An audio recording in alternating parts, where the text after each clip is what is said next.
Halo sobat-sobat IPA, selamat bertemu di channel YouTube MGMP IPA SMP Kabupaten Mimika.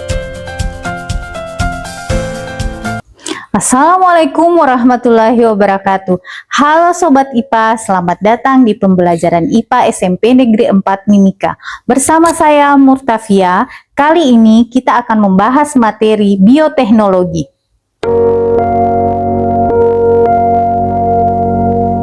Nah, saya mau tanya, pernahkah kalian mengkonsumsi makanan-makanan tersebut? Bagaimana rasa kedua makanan tersebut? Lebih enak mana makan semangka berbiji dengan semangka tanpa biji? Tempe merupakan salah satu produk bioteknologi, begitupun semangka tanpa biji. Nah, masih banyak makanan-makanan lain yang bisa kamu temukan di sekitarmu yang merupakan produk bioteknologi. Penasaran kan apa itu bioteknologi? Sebelum kita membahas tentang bioteknologi, yuk kita simak video berikut ini.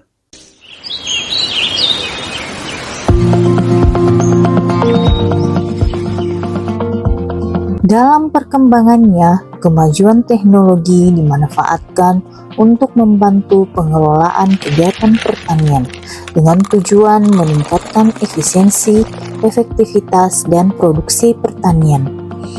Perkembangan bioteknologi juga memiliki andil yang sangat besar dalam dunia pertanian.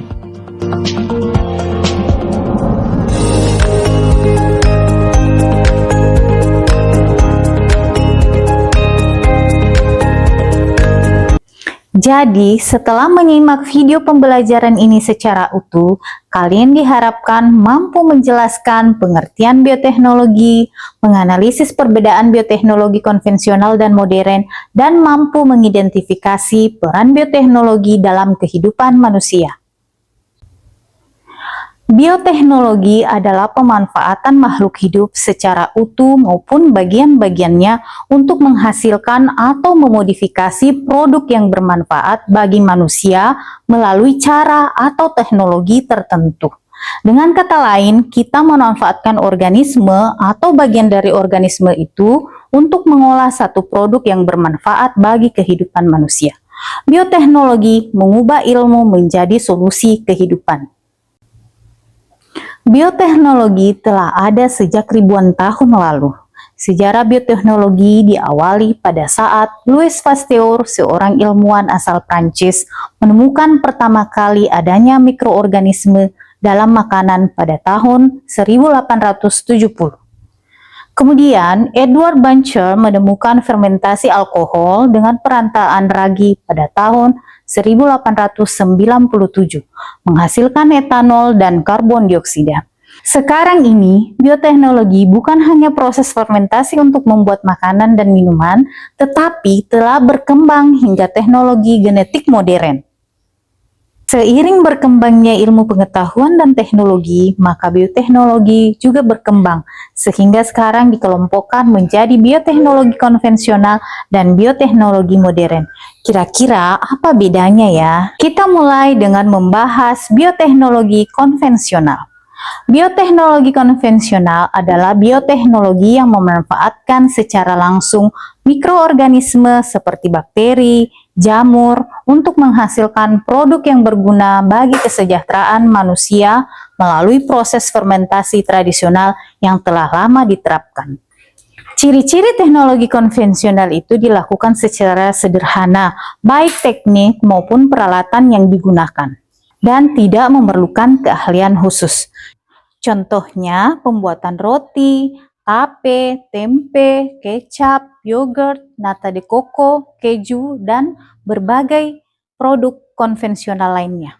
Pada bioteknologi konvensional, proses yang sering digunakan adalah fermentasi, di mana mikroorganisme mengubah bahan mentah menjadi produk baru yang berguna. Misalnya, tape dibuat dengan fermentasi ragi Saccharomyces cerevisiae. Proses ini berlangsung dengan cara pemecahan gula yang ada di dalam singkong atau ketan oleh jamur Saccharomyces menghasilkan alkohol dan karbon dioksida. Contoh berikutnya adalah yogurt. Yogurt juga merupakan minuman produk dari proses bioteknologi konvensional. Yogurt dibuat dengan melakukan fermentasi terhadap susu dengan menggunakan bakteri Lactobacillus bulgaricus atau Streptococcus thermophilus. Selain itu, masih banyak makanan yang merupakan produk bioteknologi konvensional lainnya. Sekarang kita ke bioteknologi modern. Nah, bedanya apa ya dengan bioteknologi konvensional? Bioteknologi modern adalah bioteknologi yang sudah memanfaatkan DNA rekombinan atau rekayasa genetik dan kultur jaringan untuk menghasilkan produk. Misalnya, pengembangan tanaman transgenik, tanaman tahan hama, terapi gen, inseminasi buatan, dan cloning, atau bakteri yang menghasilkan obat. Jadi, ciri dari bioteknologi modern yaitu memanfaatkan bagian dari mikroorganisme dengan melibatkan teknologi canggih dan modern. Selanjutnya, mari kita bahas penerapan bioteknologi modern. Yang pertama kita lihat yaitu penerapannya pada bidang pertanian. Contohnya pada kultur jaringan. Kultur jaringan merupakan metode memperbanyak tumbuhan yang biasanya adalah bibit unggul dengan memanfaatkan sifat totipotensi pada jaringan meristem. Kultur jaringan dilakukan di dalam medium pertumbuhan yang steril. Contoh hasil kultur jaringan misalnya memperbanyak bibit unggul anggrek ataupun kelapa sawit. Berikutnya tanaman transgenik. Tanaman transgenik dibuat dengan memodifikasi DNA agar bersifat lebih unggul daripada bibit sebelumnya dan tentu saja tahan hama. Contoh tumbuhan yang dibuat menjadi tanaman transgenik misalnya jagung, padi, dan gandum. Penerapan bioteknologi berikutnya adalah pada bidang kesehatan, contohnya pada proses pembuatan antibiotik. Antibiotik dihasilkan oleh beberapa mikroorganisme seperti Penicillium chrysogenum, Penicillium notatum, dan Streptomyces. Contoh berikutnya adalah pembuatan antibodi monoklonal. Antibodi monoklonal dibuat secara hibridoma menggabungkan sel-sel kekebalan tubuh dengan sel-sel kanker supaya sel kekebalan tubuh kita bisa membelah dengan sangat cepat dan menghasilkan sistem imun yang banyak dan cepat untuk melawan penyakit. Berikutnya, kita bisa juga menghasilkan vaksin dengan metode rekayasa genetika.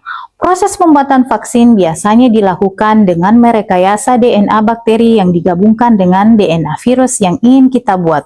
Jadi, DNA virus yang ingin kita lawan digabungkan DNA-nya dengan DNA bakteri, lalu bakteri tersebut dibiakkan.